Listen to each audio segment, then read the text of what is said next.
Hi, welcome back with Cooking with the Kriks. I'm Chef Serge Krikorian, and today I have Nick Gann, a local entrepreneur who has a farm. Nick, tell us about your farm. Yeah, so my farm is GannFarmRaised. We raise beef cattle, we raise pastured meat birds or meat chickens. We raise pigs as of this week, and we also raise a pastured layer chicken for our eggs. And I tell you what, this is the old-time guy that brings you the eggs to your house every other weekend, and we appreciate him for that. That's right. All right, Nick, we're going to start today with a nice burger. I hear that's your specialty. This is Gann Farm raised ground beef, and we're going to try to make a little mixture right here.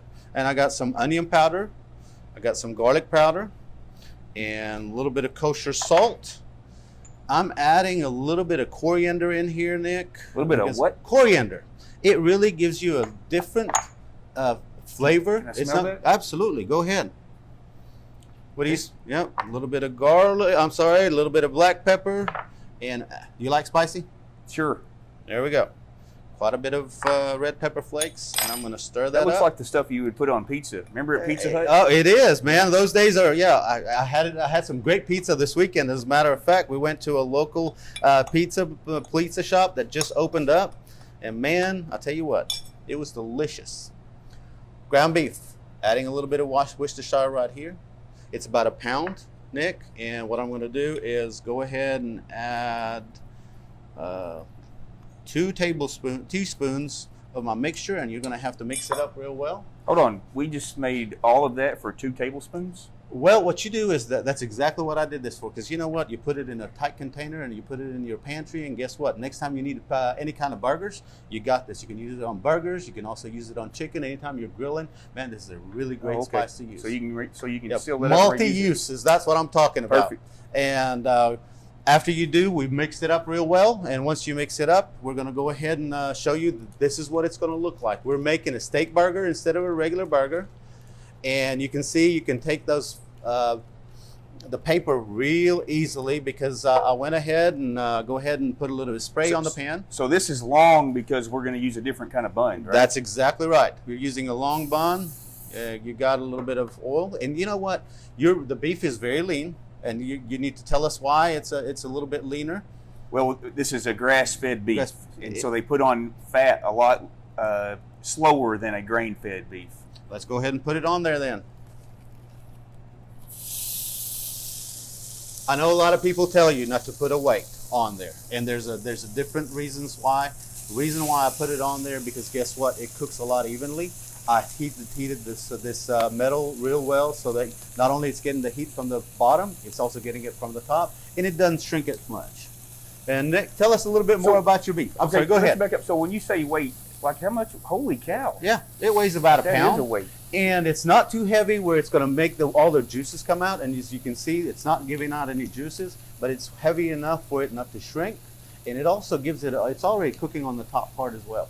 Just speeds up the process. Yeah, see, I don't like it. Sometimes you'll see people get the spatula and they push it down and all that stuff comes out. I want that stuff on my bread. That's right. You want it to sear, and this is a good way to get it to sear on all sides, and also keep all the moisture inside. And like, you know, guys, you look at it, there's hardly any of the juices coming out. And we sit here and, you know, basically it makes an expert out of anybody that's cooking it. And when you don't put a weight, it sometimes goes ahead and shrinks on both sides and breaks up on both sides. You're not going to have that on this burger. Yeah, that's awesome. But tell me a little bit more about your farm. Okay, so the main thing about our farm is we give absolutely no medicine. We order our birds, we order our chickens, I call them birds. We order our chickens medicated free or medicine free, which we have an option. When you order a chick, you can get a couple different things for like Merrick's disease and things like that. We don't want any of that. We don't give any shots to our cows. They've never had a needle. The pigs we have, we don't give shots to them.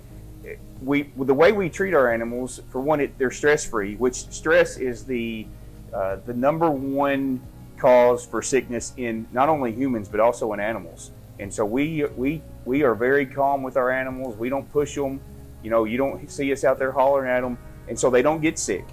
We feed kelp to our cows as a mineral, And kelp is so nutritious. It just keeps them healthy. They're out in the sun. Our chickens are out in the sun. And you know, the sun really is probably the best medicine for us and for animals. You know what? Tell me, and I've been to the farm, and thank you, Nick, for inviting me a few times. And man, you see this guy and moving the chicken from one side of the field to the next, because he wants to feed everything from the earth. That's right. And you know what? It just makes me want to go ahead, and that's why I love his chicken, and that's all we eat at home. Nick, as you can see right there, it's almost getting done. One side is done. If you want to flip that over, once again, can you tell all the moisture still in there? Just because we got the weight didn't matter. Go ahead and turn that around. All right, see, that side is done, and we're going to put this weight on that side. That's looking good. It is. You know, two more minutes on that side, it's going to be perfect. All right, Nick, I think we've had 2 minutes on each side. It should be real close, right around 155 degrees. I'd like it, but nothing more. It looks like we're made it to 157. Oh, wow. Yeah, we're good to go right here. Now we're going to take it out. We're going to let it rest for a couple of minutes, and while we're doing that, we're going to go. Do you always let your meat rest after you? Absolutely. You want all the juices to go ahead and go back into all the meats, because right now, if you cut it right now, it's going to lose a lot of the moisture. But if you let it rest for a few minutes, it'll reabsorb everything, and you know, you'll have a lot less of losing the juices, and you don't want to lose the juices. You want to just enjoy. Absolutely not. Put a little bit of butter on this bun, and we're going to go ahead and we've already pre-cooked our bacon, but we're warming the bacon up.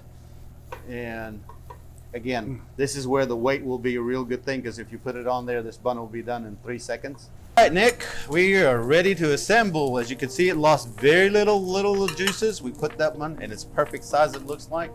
I'm going to go ahead and add the bacon right here, and it is twice smoked bacon.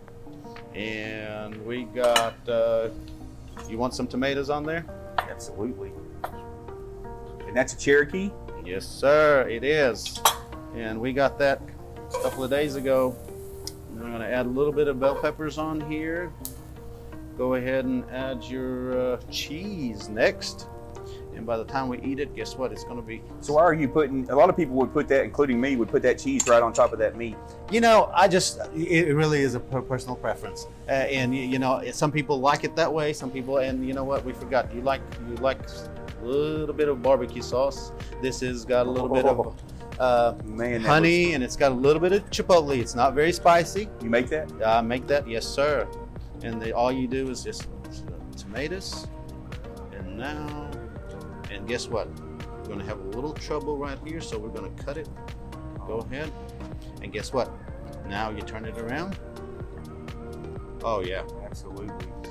It is messy. No. If nothing else, it is messy. But if it ain't messy, it's probably not good. I hear you there, man. I'm going to cut it. Oh. There's yours. There's mama. Here we go. Are you ready? I get to take a bite of this thing? Absolutely.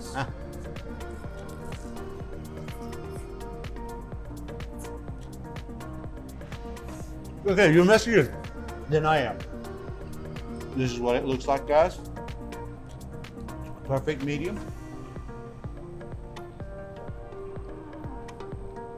Okay.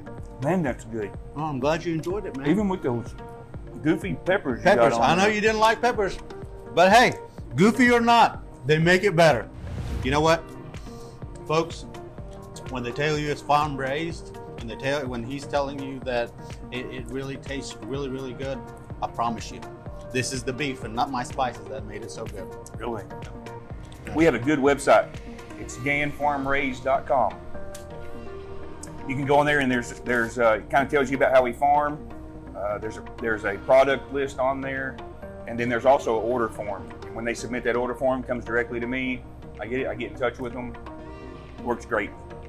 Thank you so much for watching. If you enjoyed this recipe, be sure to subscribe and hit that bell. I'll see you next time.